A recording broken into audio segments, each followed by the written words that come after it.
Florida Governor Ron DeSantis is embroiled in a bit of controversy, even with his own party in Florida. Here to explain what's going on with Hope Florida, the back and forth, Steve Wilson at the Center Square. Steve, you've been covering this closely. What is going on down in Florida?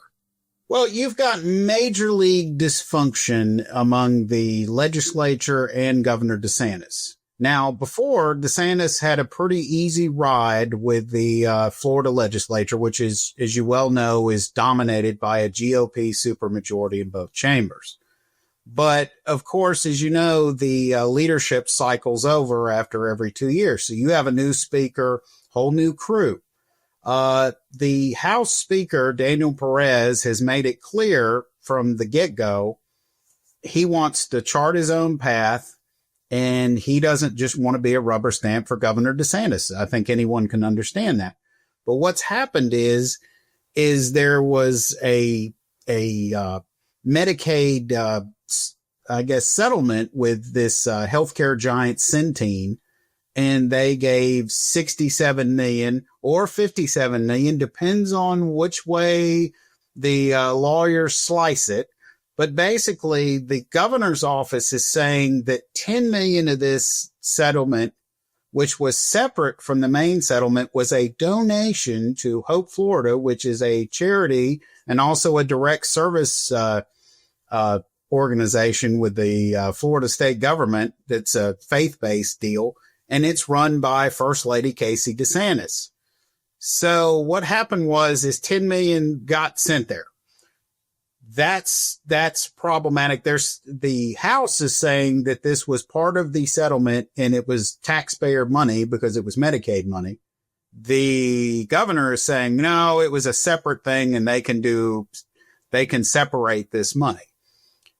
What makes it bad is this $10 million was later, without the knowledge of the board of Hope Florida, sent to this political committee run by now Attorney General James Uthmeyer. And it was designed to fight this Amendment 3, which was going to legalize recreational marijuana in Florida, which of course was something that DeSantis was vehemently opposed to. Mm-hmm.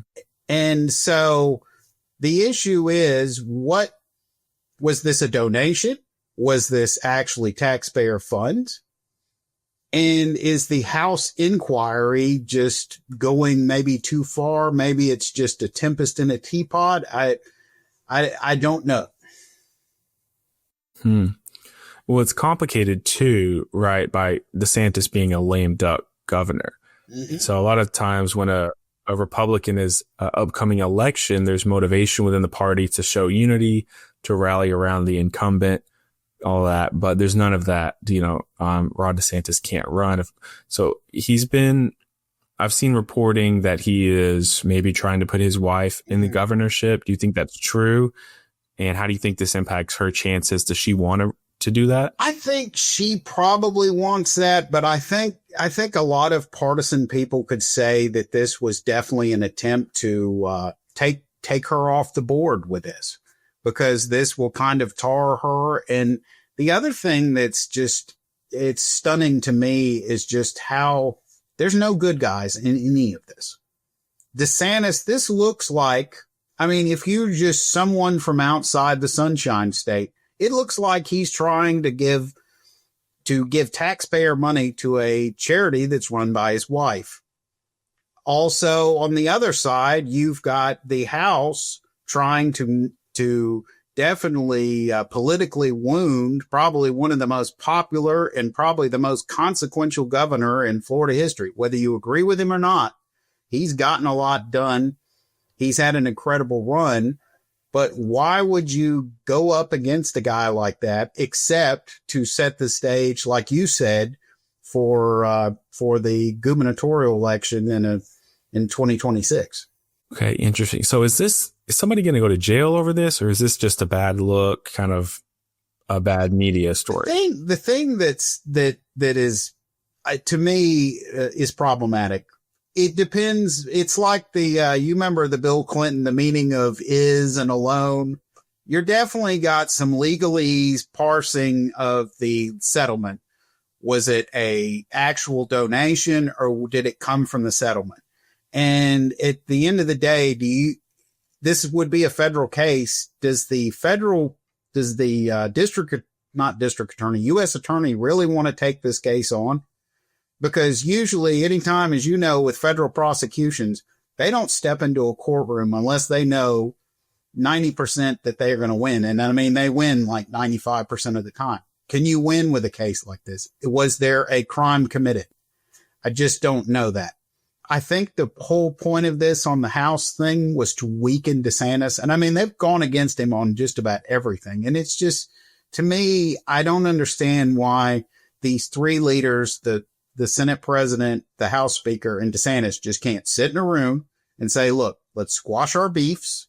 Let's get along and let's move forward. And they just, for whatever reason, I think it's on the House side, they just won't do it. The Senate is a little more open to DeSantis' proposals, and the House from the get-go has just said, no, we don't really care what you have to say. We don't care about your input.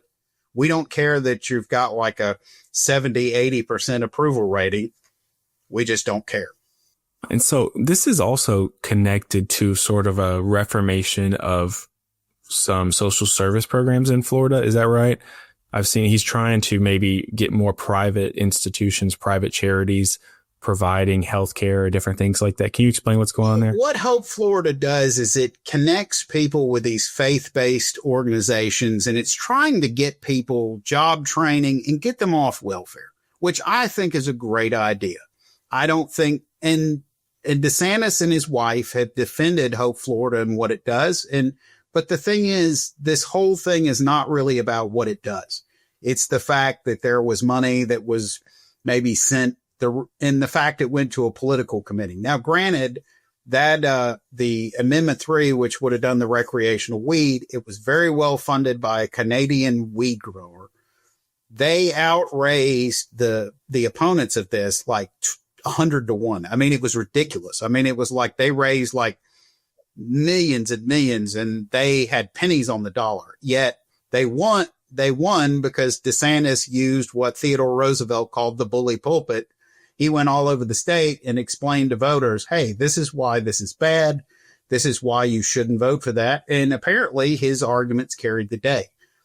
He said, and I think Uthmeyer has also kind of hinted at, that this is revenge by big weed, whatever that means. So there's just all these little things, but to put a point on it, it's just a mess. There's no one in this that is coming out looking good.